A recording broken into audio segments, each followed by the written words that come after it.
Hey, what's going on, ladies and gentlemen? I'm Mickey Mouse here, and I'm back from the Maxi Toys, and welcome back to more Let's Play of New Super Mario Bros. For Nintendo DS. So last time we accomplished World 4, and today for this episode we're about to be hit on to World 5. And this time I'm going to be using Mario for this world, because why not? So, it appears to be some sort of like a wintry, winter wonderland type of level design, or in this case a level layout, or the world layout I should say. So here we go with level 5-1. So we actually introduced into the new type of enemies introduced into the Mario universe, which was Snow Spikes. I think the only time that Snow Spike actually made its own appearance is probably this game. So, although there's another game that I'd like to point out that the Snow Spikes also made an appearance in, I'm pretty sure it's on no, not the New Super Mario Bros. Paper Mario Sticker Star when you actually approach to World 4 in the Snow World. So, just to let you guys know that. So, jump onto its head. And then, the gimmick on this level here is by basically, if you probably guessed it by now, is basically snow gimmicks. And then there's plenty of emphasis like there's some too much emphasis on ice physics during the later time for this world. And we'll show you guys for that when we actually get into that. Oh, I got hurt by a Koopa Troopa after when I got into this plank of snow. Which does kind of suck, but oh well. At least I found this level to be, again, quite easy for me. And believe it or not, you can actually just about to... Whoa, how do I do that? How do I manage to win through that snowball? That's actually pretty incredible. Anyway, so yeah, Snow Spikes can actually just to throw the snowball at you, so you have to watch out for the snowball so that you won't get hurt by it. But as you can see, specifically in this level though, as you can tell from here, that when you get closer to those tree branches, the one of the tree branches here that actually carries the bit of the snow onto these little sticks. Then basically what this does is that if you get caught in the snow, that means you're actually gonna have to break yourself out while just repeatedly tap the A button or B button if you prefer for the jump button. So just to keep that in mind. Now, here's an addition to actually having a red question mark block flying. Now we actually introduced into the Hammer Bros in the world map. And what the Hammer Bros can do is that it functions as the same way as it does it for the flying question mark block. If you every time when you kill him, that will basically give you a free item. So I think this is what happens during the another half of the game. So it was in the first half that it only gets is this red flying question mark block. But in the second half of the game, that we actually now have two obstacles: the red question mark block and as well as the Hammer Bros. So I think the Hammer Bros during the world map does kind of remind me of something related to Super Mario Bros. 3. But except that we can't exactly use the magical, or in this case the music box, unlike Super Mario Bros. 3, because then well, if you actually use the music box in the Super Mario Bros. 3, that you actually just to let them sleep and you can bypass them. For the first star coin, you need to use Super Mario to do that, because otherwise, if you use Small Mario, you can't exactly break those brick blocks when you use Small Mario. So now you think this might actually be the second star coin, but it isn't. Now, how do you supposed to get the second one? Well, carry this spring here. Don't chuck it to the bottomless pit like an idiot, but just literally trying to press down and just let go of it so that you're able to actually just put a spring just on there, and then that will travels you to the yellow war pipe. Oh, here's a coin thief enemy from Super Mario 64. Like, you know the part when he was actually trying to trick you as for its own coins in during the I think it's in Snowman Land. So, but I mean, even then, I need to do a remake playthrough on that game after finishing, like, I don't know what exactly when though, but I'll figure this out when it's during time. You can go for either these little alternative ways. Now, as far as World 5 is concerned, that as you can see on the bottom, that we actually have ice physics to deal with here, so everything should be twice as slippery as is before. So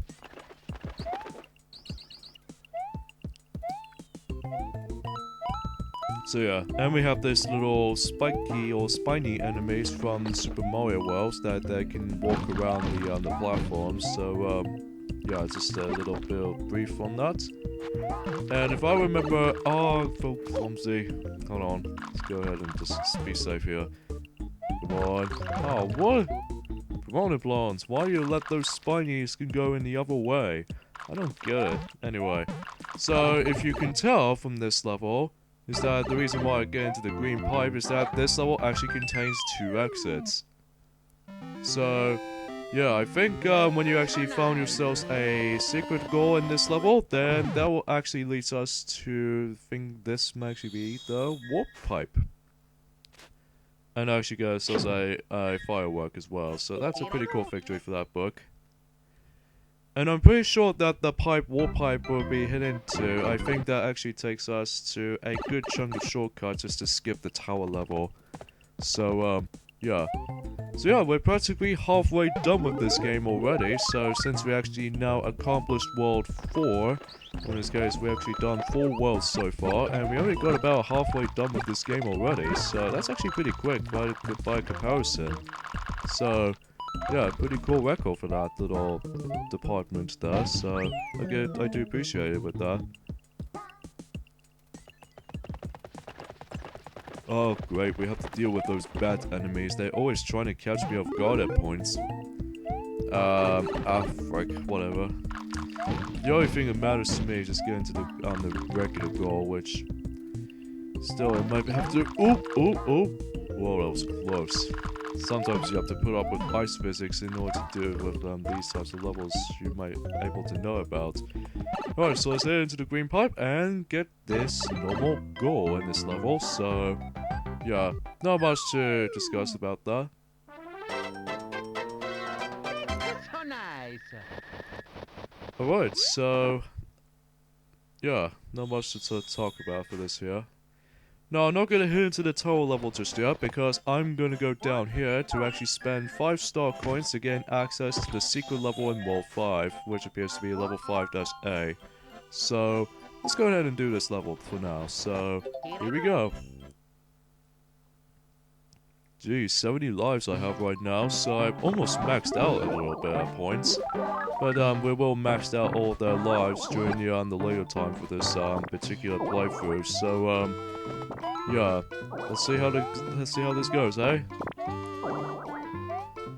So here we have this little gimmick in this level. We have ourselves a stretchy mushroom platforms. Every time when it goes like, it's somewhat a bit of more like a rhythm type of this level. That if it goes like when this little stretchy mushroom things can go like this, and then every time when it does that, it goes like a little doop 2 times, then it'll able to actually just go either flat, or in this case thick or flat or something like that. I don't know. But anyways, so the second star coin as you can do is by basically hitting this block up here, but you have to be really keep an eye on with your timing just right, so there you go, that's how you essentially do that, because there's a beanstalk on top. Seriously, there's a lot of beanstalks in this game, so that you actually discover some secrets and whatnot. So, and actually reach up to the 71 one-ups now? I'm pretty sure that's what I'm mistaking, so whee! I love doing that. I have to do that because I always been a pro at this, so, and the last star coins is down there, so simple. I need to run up. Alright, although didn't get a 1-up though, but it doesn't matter because I've got plenty of lives, so I don't need to get a precise amount of lives for this point in time. Okay, so let's go ahead and do the tower level now. So, yeah, let's get into it. Now, unlike the other tower levels, is that you do have checkpoints in some tower levels, and I think this is also the same applies to World 3 tower, that you don't have any checkpoints on that particular tower level. But this one does not either, so I'm pretty sure I might as well be mistaken for that particular part. But that's just what I think about it. But what's amazing about this level is that when these dry bones showed up, you don't usually just to kill them because they actually respawn until they're going back alive. Well, this level is basically an elevator type of level. And then what the dry bones' weakness is that they actually got killed by these spiked balls. So it's actually pretty handy when it comes to when you're actually trying to, like, don't catch off guard with those dry bones, especially noticeable in this little particular part. So, and we have this last part right here, so is that you have to dodge the giant spiked ball.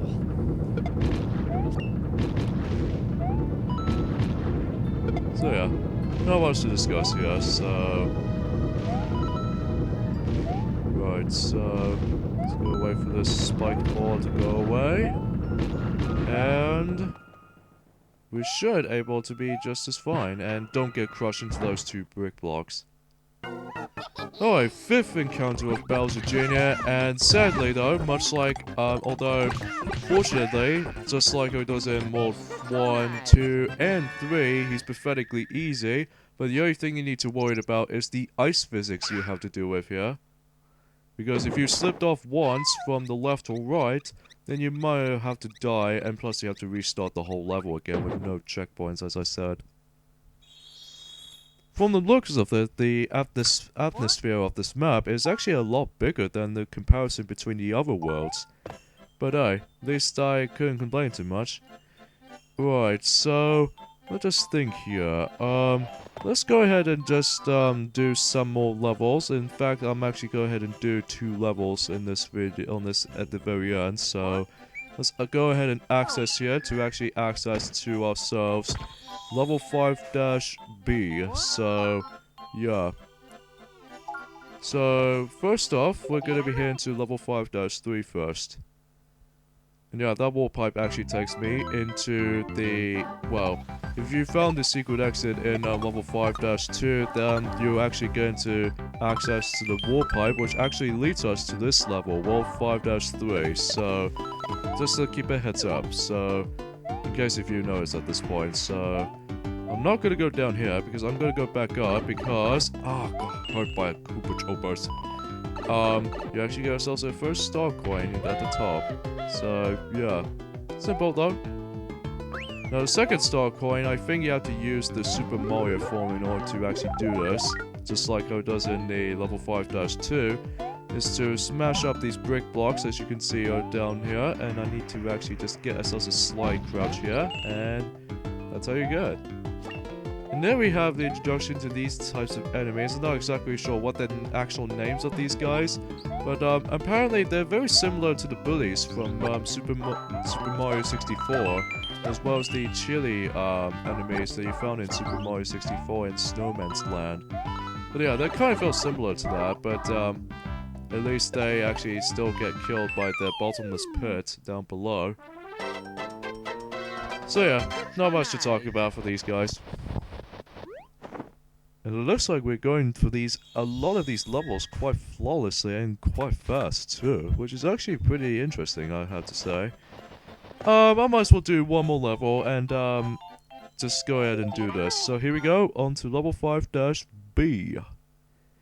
And I'm pretty sure, just like how it does in World 5-2, this level also contains a secret exit, so I wonder how much secret exits do we going to encounter in this world. Because I'm sure enough in World 1 we do have 2 secret exits, and I think the same applies to World 2 as well. And in World 3 I think it only gets like 2, and World 4 same thing, so... But I don't know exactly what I know about the next world for that department too, so we'll just have to discuss that when we actually get into that world at some time or another. So for now, let's go ahead and concentrate on this. So, the second star coin, we need to actually activate the P-switch and just trying to carefully maneuver with the slippery blocks so that you don't slip up. And just run over here, just time your jumps correctly, and that's how you get a second star coin. So yeah, basically as you could get. Oh, I'm stuck, I'm stuck. Yup, I'm stuck. Oh! I got trapped with, the ceiling block, and as well as the bunch of Koopa Troopas just hit me 2 times. That's okay though, because there was a checkpoint right there from before, so hey. Okay, so let's try that again, and hopefully I won't mess up with that move, although except that, but it doesn't matter, because again, since I was really be flawless at this game, so let's go ahead and just grab the Koopa shell and just try to grab it from that way, so let's toss it from here, although it won't be exactly from not much to know, but hey. And let's go ahead and do some ice slide action. Whee! Even though, if we go down here, that actually leads us to the third and final star points down here. So, yeah. So, yeah, there's not much to discuss about for these news update for you guys. Although, first thing before I talk anything about anything else, yeah, as I said, this level contains a secret exit, and how do I know this? Well, you need a blue shell moe in order to access to it. And then if we wall jump for this part here, just run and just bash those brick blocks, and that's how you essentially get it. So, even then, it's right where the end of a normal exit is, so, yeah. And I believe, just like how it does in level 5-2, I think that actually takes us to the warp pipe. Which, sure enough, it's true. And just like World 2, is that if you actually hit into this warp pipe here, it actually teleports you or transports you to the end of the level, or end of World 5, which is the, well, obviously a castle level. But I'm not going to do that just yet though, so let's go ahead and get back here. And do the normal exit as well. So I think I might actually just go ahead and just use the blue shell moe in order to make this level a piece of cake. But anyways, except for that part. So, yeah. I think this world in particular is very similar to World 2 as far as the exits is concerned, or in this case the map layout, is that, well, obviously at the very end is very similar, for that warp pipe actually takes you to the shortcuts to the castle level. So, I think it all checks out there, so, yeah. Hey, at least I beat this level for 44 seconds, which I'm pretty sure that's correct after all, because I think it starts off as 400 seconds. And now we access to level 5-C, very similar to the ones in World 3, where we actually have 3 alphabetical levels right there, so that's pretty interesting for the most part. So let's go ahead and save this right here, and hopefully I might finish this video here. So next time on Let's Play New Super Mario Bros. For the Nintendo DS, is that we're about to be hopefully finished up with World 5. And everything should be turned up quite nicely for that little apartment right there. So yeah, let's see how this goes, hey? So see you guys next time. Later, fellas.